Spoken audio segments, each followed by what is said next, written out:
You are so underrated. I've seen your stuff and it's really good. Trendy, artsy, stunning.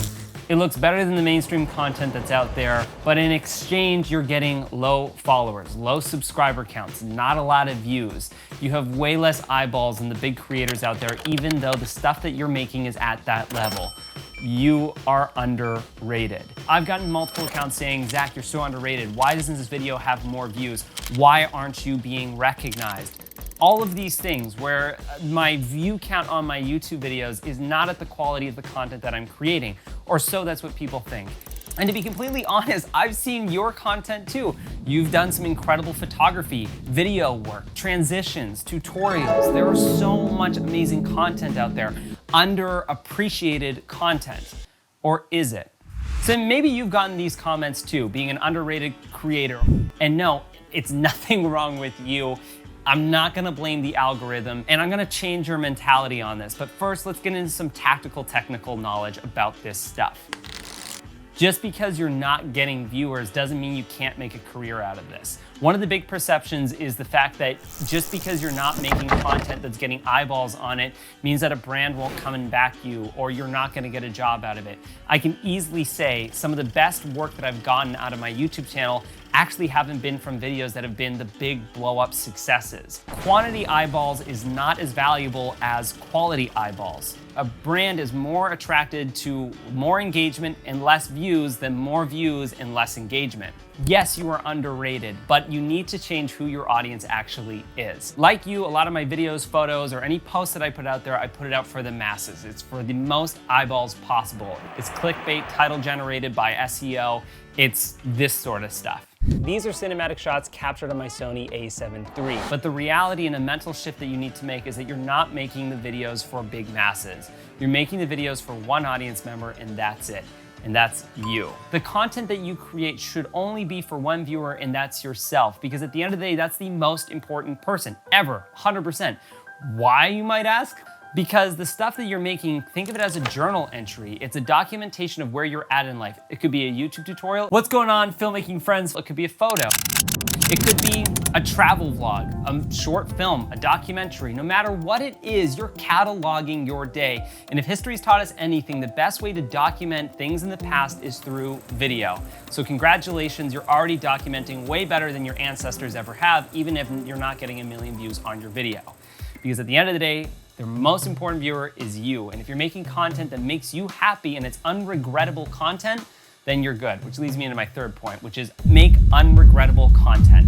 This is something that I can easily say that I've had a history of doing, and I'm moving forward and leaning away from this, which is making stuff that actually means something to me. Because pain is temporary, film is forever. The saying is usually quantified in by putting extra effort into making better videos because they last forever, but I would actually rotate it the other way for this point, and the fact is your pain of not getting a lot of viewers and a lot of eyeballs on your content is super temporary over the duration of the length of life of a video. So if you make a video that's clickbaity and trendy and not you and not authentic, that video is gonna last forever. Even if you delete it, it's sitting on a hard drive somewhere, people have already seen it, and that is how you're representing yourself in that period of time.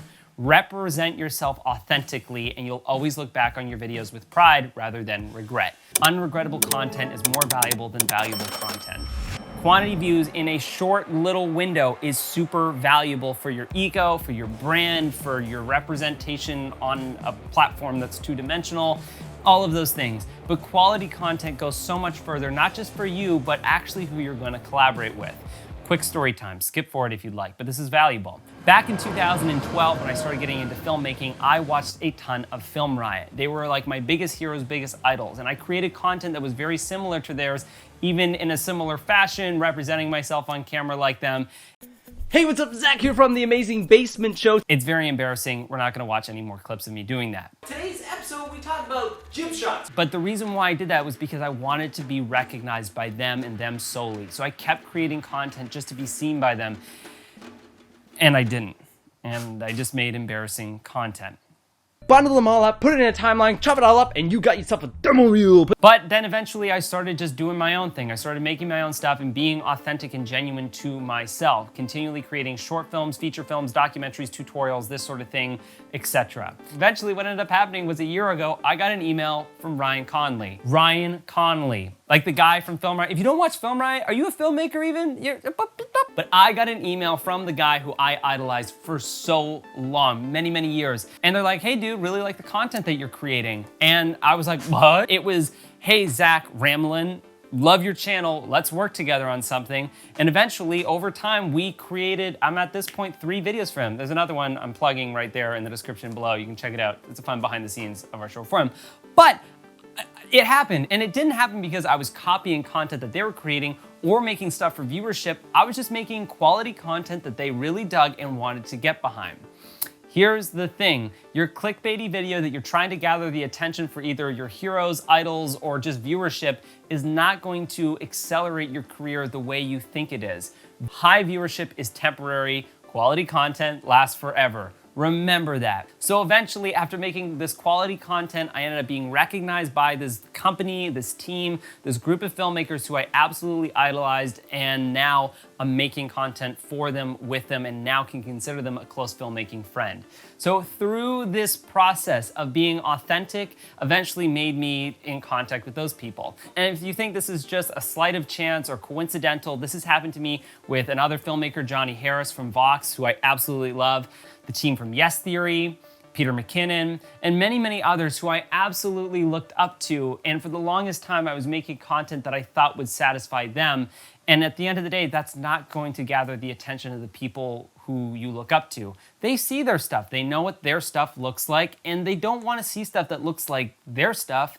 They want to see stuff that looks like your stuff. So you might be underrated right now, but I can tell you, if you put the hours in and the time in to make good quality stuff, at the end of the day, the #1 viewer is the most important, and that's you. And eventually, over time, a brand will find the quality stuff that you're making. Your hero or idol might stumble upon the stuff that you're doing, because with a perception shift, you are no longer underrated. And 10 views on a video is amazing, because those are 10 quality views that you know the people of, you can interact with them, and they're valuable. Anyways, folks, thank you so much for watching this video. I just made it because I feel that a lot of us creators or creatives have been labeled as being underrated. Maybe we've labeled that to ourselves, but I can easily say by just doing this frame of mind shift and not listening to those comments of people being you're underrated, as much as it's a compliment and it feels amazing, at the end of the day, it's only going to hinder your creative expression if all you're thinking is you're not enough. You are enough, you make quality stuff, and just keep at it, and eventually the rewards will come in, I promise. But this stuff doesn't happen overnight. Those videos that I made in 2012 are now finally benefiting me over the evolution of 10 years? No, 9 years, 8 years? Holy sh! 8 years doing this. That's cray-cray. And I'm still doing it because I love it and it keeps my tools sharp. Anyway, more about that later on. Thank you so much for watching this and spending time listening this the whole way through. If you enjoy the stuff that I'm making and want to continue following and get updates of what I'm doing, I don't know what you can do about that, but I'm sure you'll be able to figure it out. Okay, I love you guys. Have a good one. Be fresh, be present, be happy, healthy, sane, and safe. Ooh, that came out good.